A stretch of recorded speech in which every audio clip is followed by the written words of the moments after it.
Всем доброй ночи, друзья мои. Я хочу с вами сейчас поговорить об ораторском искусстве.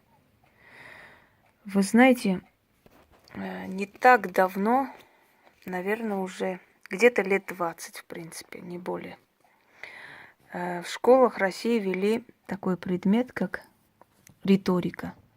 Наверное, вы знаете этот предмет. Может, сейчас тоже проходит.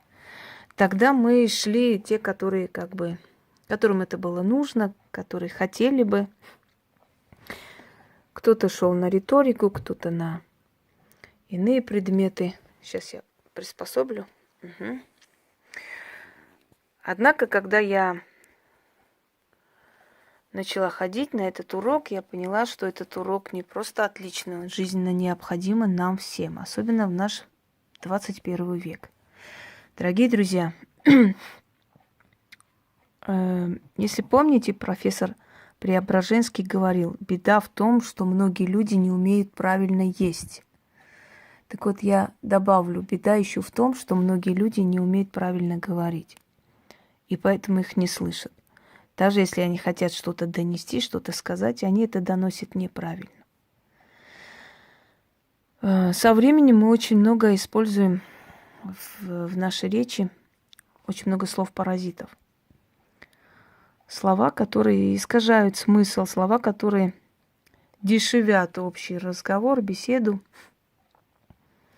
и лишают некого такого шарма, харизмы, убедительности, в конце концов. Итак, ораторское искусство. Ораторское искусство ценилось испокон веков, потому что более сильного оружия у государства, чем пропаганда, не существует. И насколько ты правильно свою мысль донесешь, настолько больше у тебя шансов, что тебя услышат и что ты будешь прав. Есть такая грузинская поговорка: чей язык красив, речь того более убедительна. Так вот, тут не только язык должен быть красив, тут еще должно быть мысленный порядок должен быть. Начнем с того, что для того, чтобы любили военачальника, для того, чтобы шли за ним на смерть, а ведь это не просто и нелегко, много тысяч людей за собой вести на смерть, в бой, нужно было обладать, скажем так, огромными знаниями, умением вести диалоги с этими людьми. Так вести, чтобы они просто были без ума от тебя и готовы были в огонь и в воду. А как этот диалог нужно вести? Уважая собеседника. Есть определенные секреты ораторского искусства, которые я хочу вам сегодня сказать. Может, молодежи это пригодится. Поделиться с вами. Александр Македонский знал имена всех своих 10 тысяч или 100 тысяч, даже некоторые говорят, воинов. Он был великий оратор.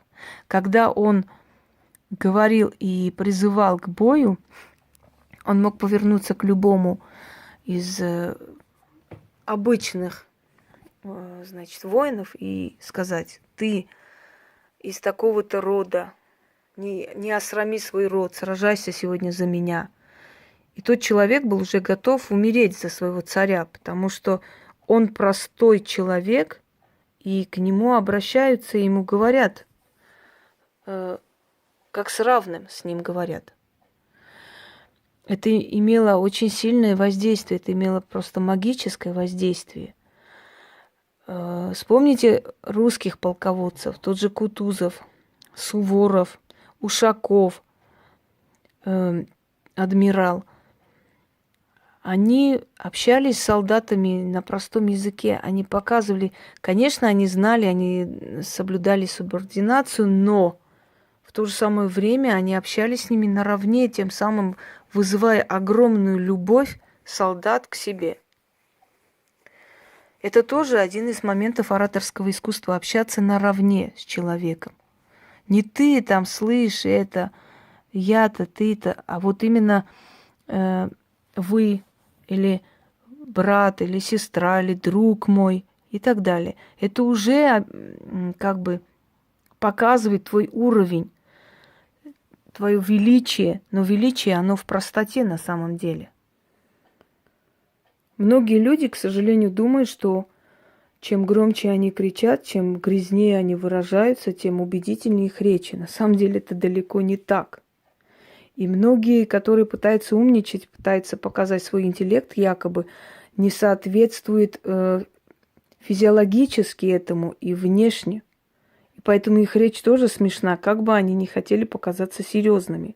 Для того, чтобы вести за собой толпу, или вести за собой людей, или быть хозяином положения, или донести до людей свое желание, свою мысль и свои рассуждения, нужно, чтобы твои слова, твой внешний вид, твои поступки, образ жизни соответствовали тому, что ты говоришь и несешь.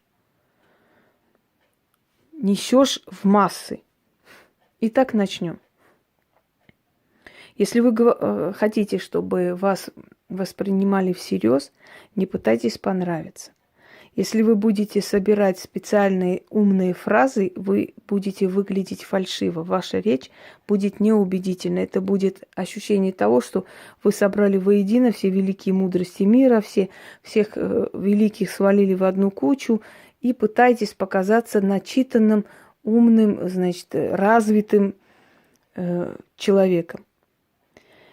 Если вы хотите привести определенные цитаты, вы можете их привести, но не в начале разговора, либо в начале разговора и посредине и в конце разговора. Если вы каждую минуту будете приводить цитаты, то это будет ощущение, что это не речь, а всего лишь собрание цитат. Как сказал тот, этот сказал так, а потом тот добавил, а тот в этом веке про это то сказал и так далее.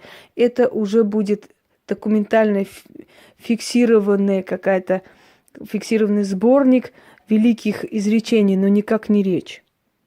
Поэтому, когда вы очень часто берете разные термины, пытаясь показаться умными, вы кажетесь скучным. Это все равно, что в чай там посыпать 20 ложек сахара. Это невозможно пить, правда? То же самое, когда речь слишком слащавая и слишком перенасыщена всякими терминами, всякими мудростями, всякими изречениями, эта речь уже неинтересна, потому что человек не может понять, о чем ты хочешь вообще сказать, в чем смысл твоего разговора. Подкупает людей и слушателей простота, простое общение. Простое общение не означает там мат-перемат и так далее. Простое общение означает доступное донесение до людей своей мысли. Когда выходит депутат и говорит, путем контрибуции нашего электората и так далее, мне кажется, что там уже народ думает, какой начитанный мужик, какие он умные вещи говорит, только вот ни хрена непонятно, что он сказал. А так-то умно все, понимаете? Вот такой контрибуционист навряд ли продвинется вперед, потому что он не умеет находить общий язык с людьми. Хороший оратор – это тот, который с интеллигентом говорит на его языке, с профессором на его языке, с чабаном на его языке, с ребенком на его языке. Это хороший оратор. Это человек, который умеет находить общий язык, вникать в проблему, понимать и знать, с чего начинать, что затронуть, каким образом вести свой диалог с каждым человеком, с человеком любой профессии. Далее. Ораторская речь зависит не только от умных, заумных фраз, еще и от внешнего вида. Если вы говорите об умных вещах, надевая на голову какой-то ободок с рожками или с ушками, если вы говорите об умных вещах, оказываясь то в одном углу комнаты, то в другом, то есть вы монтируете это все, добавляете какую-то музыку, какие-то краски, вдруг там какие-то коровы бегают, лужи показывают, там звезды и так далее, то ваша речь теряется во всей этой пестроте и глупости, и вы выглядите нелепо. Как бы вы ни говорили о великих вещах, об очень умных свершениях, вы всего лишь показываете, что вы можете снимать хороший клип или что у вас есть отличный спецэффект. И не более того, люди это поняли именно вот так. Что у вас хорошие спецэффекты, хорошие там режиссеры, но не более того. Потому что ваш внешний вид, ваши ушки, мушки, ваши какие-то нелепые одежды, какие-то дурацкие позы и какие-то кривляния вообще не соответствуют той речи, которую вы хотите как бы толкнуть вперед, скажем так. Так что ваш внешний вид должен соответствовать вашему внутреннему миру. Иначе толку нет никакого, и смысла нет ничего. Вы будете неубедительны. Как бы вы умно ни говорили, какие бы умные аргументы ни привели, за вами никто не пойдет. Например, если вы идете преподавать в колледж, значит, вы должны одеваться строго. Во-первых, потому что человек, который преподает, он не только преподаватель, он еще пример для жизни. Многие из нас, если помните, в детстве наблюдали за нашими молодыми учительницами, как они одеваются, как они красят, за их сережками. Я до сих пор помню украшения своей учительницы.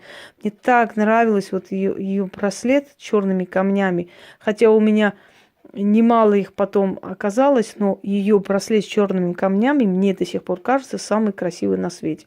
Потому что я за ней наблюдала. Потому что девочки наблюдают за своими учителями. Они влюбляются в своих учителей, в их ум, в их статность, понимаете?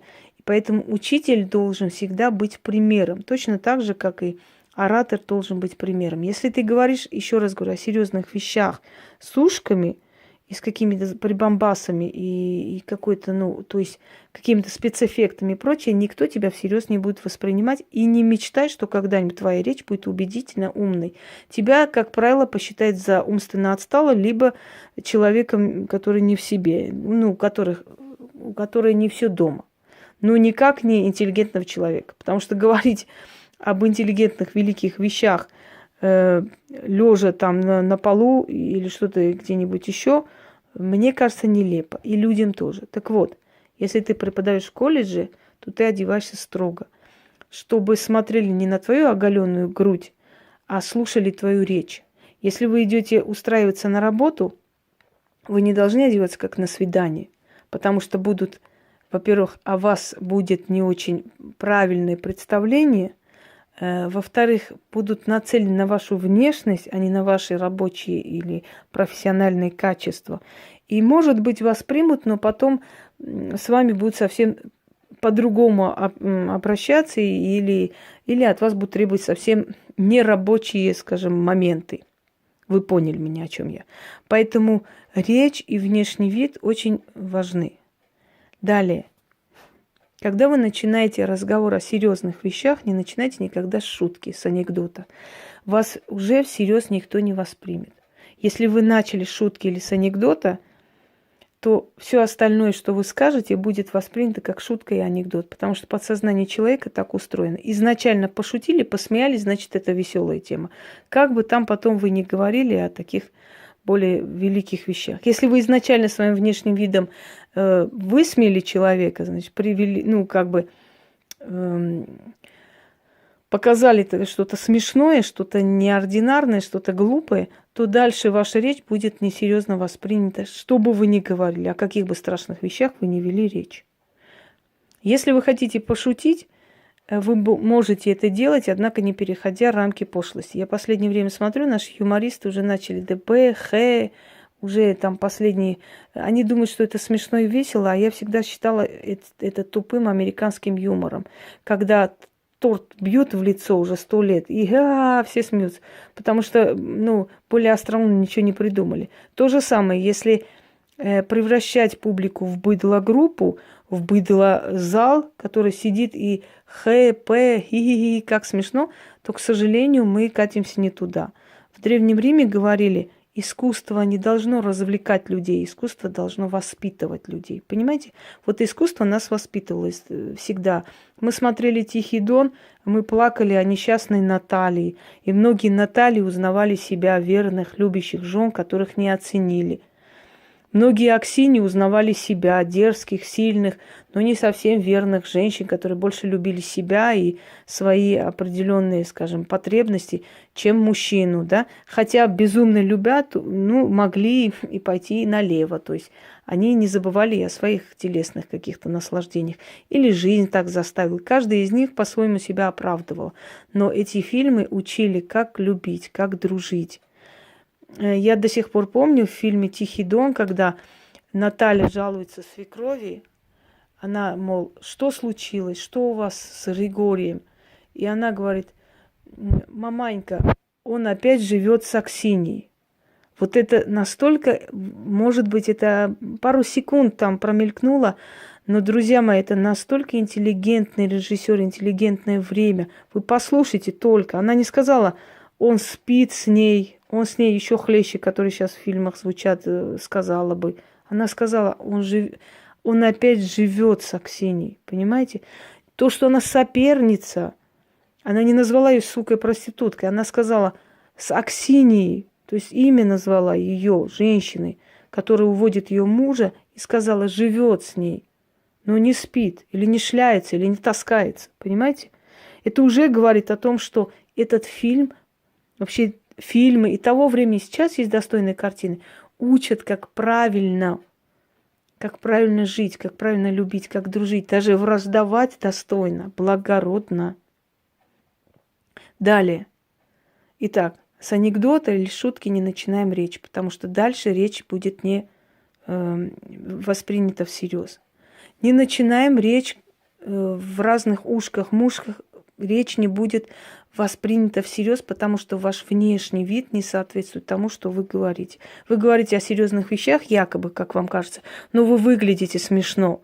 Поэтому любой человек, который слушает это, найдет большое несоответствие между вашей душой, интеллектом, внешним видом и будет думать, либо вы притворяетесь умной, но вы такой не являетесь, либо у вас с головой непорядок, потому что с таким видом говорить совсем о высоких материях, невозможно.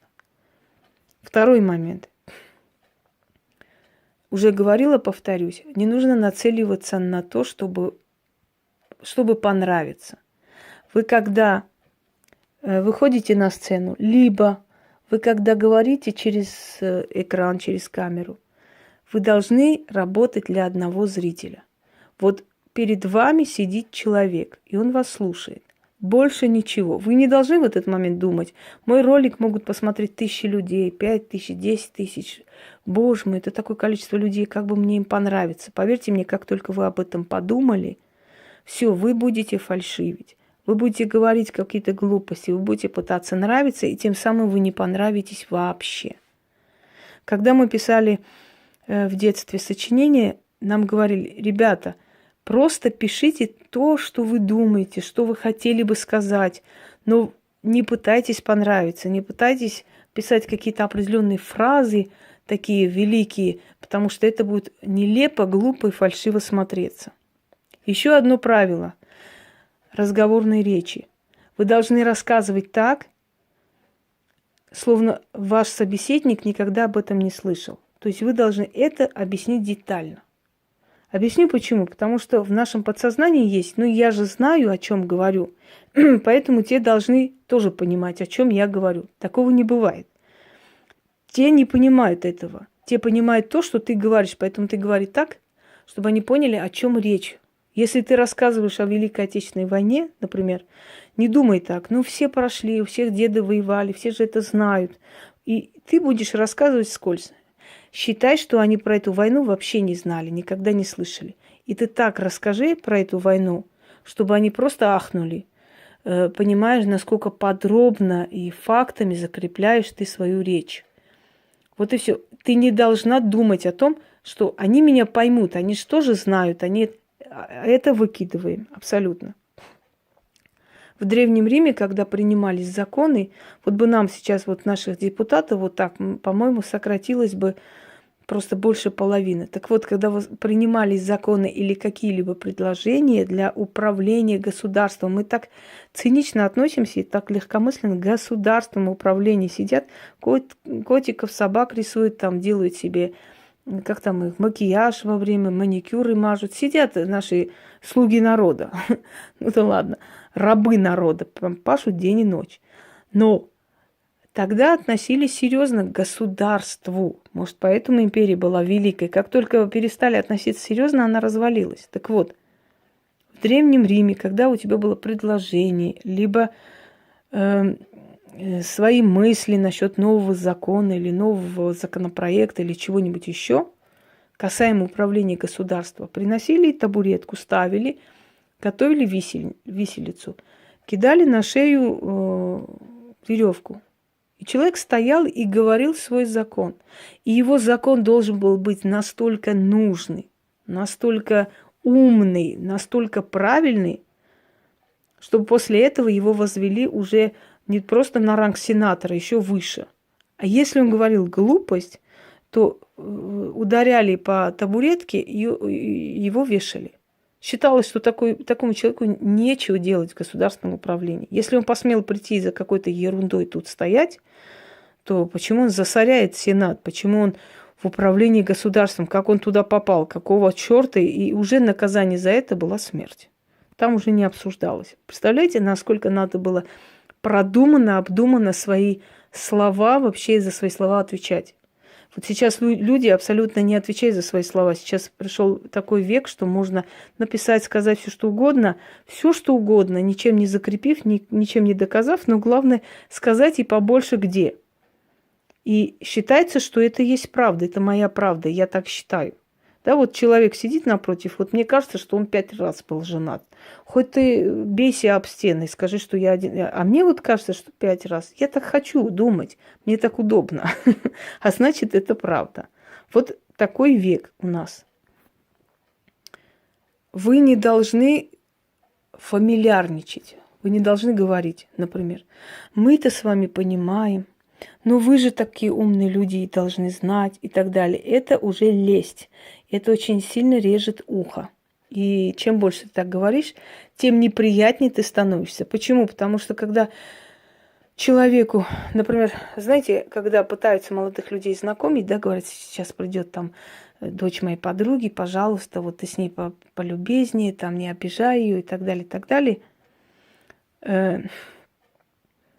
Настраивается мужчина на что? Что она не понравится обязательно. А он начинает в ней искать изъяны.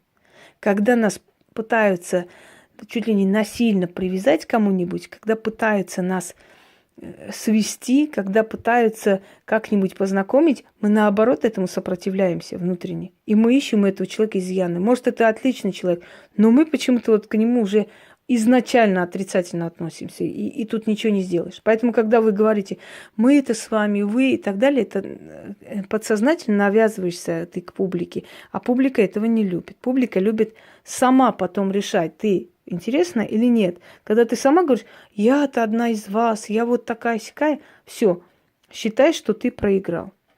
Следующий момент. Постарайтесь выкинуть из языка. Я понимаю, что это не очень легко в наш век, когда каждую минуту слова паразиты. Блин, это самое, как говорится, понимаешь ли, вот, и потом, и самое интересное, это очень режет слух. Следующий момент, что режет слух. Никогда не переубеждай. Если ты что-то хочешь сказать, что-то хочешь объяснить, ты хочешь, чтобы дошло до людей, например, ты хочешь, скажем, какие-то неправильные слухи о тебе как-то, опровергнуть. Потому что это естественное желание человека. Если человек реагирует бурно на несправедливость, на вранье, значит, у него с психикой все в порядке. Потому что только психически больной человек может радоваться тому, что врут и сочиняют про него, то есть лукавят и, значит, говорят о нем неправду. Либо он психически больной, либо что-то с ним не то, либо, в общем, разные могут быть причины, но адекватный человек, умный человек, у которого с психикой все нормально, реагирует правильно на ложь и клевету. Реагирует гневно, и это нормально.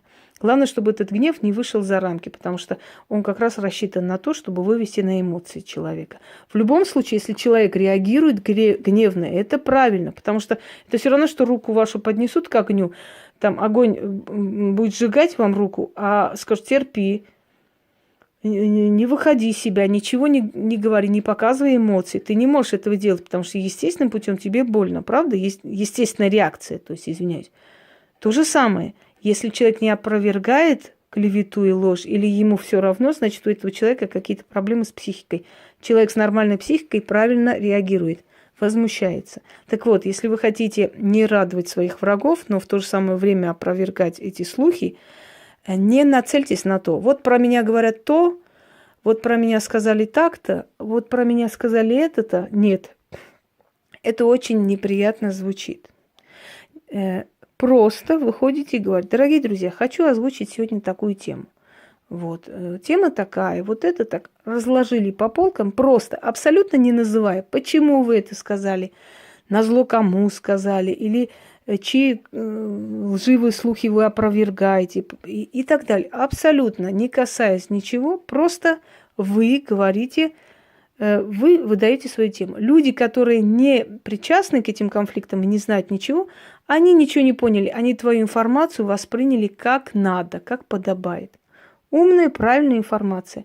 И завтра, послезавтра, когда они где-нибудь встретятся с этими лживыми источниками, они скажут: да ерунда это все, она уже нам говорила, она предупреждала, так что это все чушь собачья. Но если вы выйдете и скажете: вот про меня это сказали, про меня то, я не такая, почему про меня, поверьте мне, чем больше вы оправдываете, чем больше вы пытаетесь говорить, что вы не такая или не сякая, тем сильнее люди начинают в это верить, потому что человек так создан. Есть такой психологический тест. Человеку говорят: закройте глаза и ни в коем случае не думайте о котах. И вот как только человек закрывает глаза, только одни коты и бегают вокруг. Потому что он не может. Вы дали приказ подсознанию этого человека думать. Не понимает подсознание. Подсознание понимает делать, ставить, взять, отнести и так далее. Слово «нет» не понимает. Точно так же, как собака не понимает: не иди сюда, шарик. Он все равно придет. Потому что это команда «иди сюда», он знает. А ты когда говоришь «не иди», он встанет и подойдет. Потому что слово «иди» там есть, а он знает это слово «иди». Понимаете? Вот точно так же подсознание человека. Так вот, дорогие друзья, постарайтесь выкинуть из лексикона вот эти слова. Люди, которые постоянно ходят и говорят: меня назвали так, меня так обозвали, меня так оскорбили, меня то сделали, они надевают на себя эту роль. То есть они с этим согласны. Потому что человек, который не согласен, он даже не будет реагировать на это. И, по крайней мере, не покажет реакцию никакую. Потому что он не считает себя такой. А значит, ей все равно, что там сказали. Хоть скажите, что у меня хвост есть и третий глаз. Без разницы. Ведь это не так. Я не буду нервничать. Знаете, да, такую поговорку? Ты злишься, значит, ты не прав. Так вот, те, которые злятся, те, которые показывают эмоции через край, те, которые показывают грязь и мат, они не правы всегда. Потому что человек, который прав, ему все равно.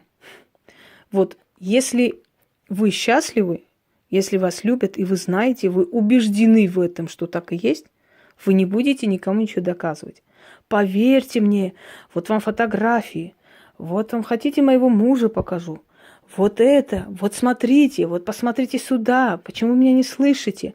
Абсолютно нет. Ты же знаешь, что ты счастлива. Человек может говорить все, что угодно. Пусть скажут, что, например, ты, я не знаю, на улицах живешь. Но ты же знаешь, что ты не живешь на улице, что ты живешь в своем доме. Пусть говорят, что ты нищая и несчастная. Но ты же знаешь, что ты не нищая, что ты удачливый человек. Ты себе не позволяй даже думать об этом. То есть не допускай вот эти глупые мысли за счет себя, и они к тебе не прилипнут.